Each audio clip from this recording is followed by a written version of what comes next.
ابتدا ہے رب ذوالجلال کے بابرکت نام سے جو دلوں کے بید خوب جانتا ہے، دیکھتی آنکھوں سنتے کانوں بندہ چیز کا سلام پہنچے۔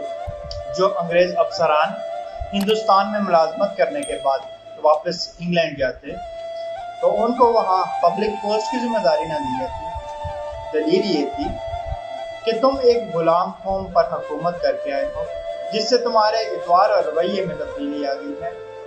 یہاں اگر اس طرح کی کوئی ذمہ داری تمہیں دی جائے گی تو تم آزاد انگریز قوم کو بھی اسی طرح ڈیل کرو گے۔ اس مختصر تعارف کے ساتھ درج ذیل واقعہ سنیے۔ ایک انگریز خاتون جس کا شوہر برطانوی دور میں پاک و ہند میں سول سروس کا آفیسر تھا، خاتون نے زندگی کے کئی سال ہندوستان کے مختلف علاقوں میں گزارے۔ واپسی پر اس نے اپنی یادداشتوں پر مبنی بہت ہی خوبصورت کتاب لکھی۔ خاتون نے لکھا ہے کہ میرا شوہر جب ایک ضلع کا ڈپٹی کمشنر تھا، اس وقت میرا بیٹا تقریباً 4 سال کا اور بیٹی 1 سال کی تھی۔ ڈپٹی کمشنر کو ملنے والی کئی ایکڑ پر محیط رہائش گاہ میں ہم رہتے تھے۔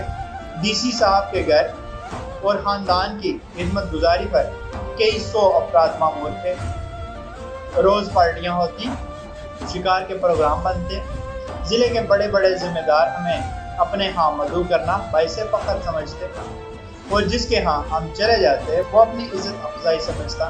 ہمارے ٹھاٹ ایسے تھے کہ برطانیہ میں ملکہ اور شاہی خاندان کو بھی مشکل سے ہی میسر تھے۔ ٹرین کے سفر کے دوران نوابی ٹھاٹ سے آراستہ ایک عالی شان ڈبہ ڈپٹی کمشنر صاحب کی فیملی کے لیے مخصوص ہوتا تھا۔ جب ہم ٹرین میں سوار ہوتے تو سفید لباس میں ملبوس ڈرائیور ہمارے سامنے دونوں ہاتھ باندھ کر کھڑا ہو جاتا اور سفر کے آغاز کی اجازت طلب کرتا۔ اجازت ملنے پر ہی ٹرین چلنا شروع ہوتی۔ ایک بار ایسا ہوا کہ ہم سفر کے لیے ٹرین میں بیٹھے تو روایت کے مطابق ڈرائیور نے حاضر ہو کر اجازت طلب کی۔ اس سے پہلے کہ میں بولتی، میرا بیٹا بول اٹھا جس کا موڈ کسی وجہ سے خراب تھا۔ اس نے ڈرائیور سے کہا کہ ٹرین نہیں چلائی جائے گی۔ ڈرائیور نے حکم بجا لاتے ہوئے کہا کہ جو حکم چھوٹے صاحب۔ کچھ دیر بعد صورتحال یہ تھی کہ اسٹیشن ماسٹر سمیت پورا عملہ جمع ہو کر میرے 4 سالہ بیٹے سے درخواست کر رہا تھا، لیکن بیٹا ٹرین چلانے کی اجازت دینے کو تیار نہیں ہوا۔ بلاخر بڑی مشکل سے میں نے کئی چاکلیٹس دینے کے وعدے پر بیٹے سے ٹرین چلوانے کی اجازت دلوائی تو سفر کا آغاز ہوا۔ چند ماہ میں دوستوں اور رشتہ داروں سے ملنے واپس برطانیہ آئی۔ ہم بذریعہ بحری جہاز لندن پہنچے۔ ہماری منزل ویلز کی ایک کاؤنٹی تھی جس کے لیے ہم نے ٹرین کا سفر کرنا تھا۔ بیٹی اور بیٹے کو اسٹیشن کے ایک بینچ پر بٹھا کر میں ٹکٹ لینے چلی گئی۔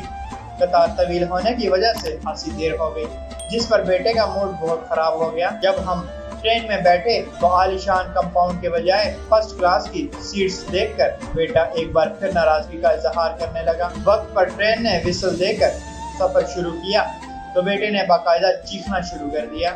وہ زور زور سے کہہ رہا تھا، یہ کیسا الو کا پٹھا ڈرائیور ہے، ہم سے اجازت لیے بغیر ہی اس نے ٹرین چلانا شروع کر دی ہے۔ میں پاپا سے کہہ کر اسے جوتے لگواؤں گا۔ میرے لیے اسے سمجھانا مشکل ہو گیا تھا کہ یہ اس کے باپ کا ضلع نہیں، ایک آزاد ملک ہے۔ یہاں ڈپٹی کمشنر جیسے تیسرے درجے کے سرکاری ملازم تو کیا، وزیر اعظم اور بادشاہ کو بھی یہ اختیار حاصل نہیں ہے کہ اپنی انا کی تسکین کے لیے عوام کو خوار کر سکے۔ آج یہ واضح ہے کہ ہم نے انگریز کو ضرور نکالا ہے، البتہ غلامی کو دیش سے نہیں نکال سکے۔ یہاں آج بھی ڈپٹی کمشنرز، آفیسرز، وزراء، مشیران، سیاستدان صرف اپنی انا کی تسکین کے لیے عوام کو گھنٹوں سڑکوں پر ذلیل و خوار کرتے ہیں۔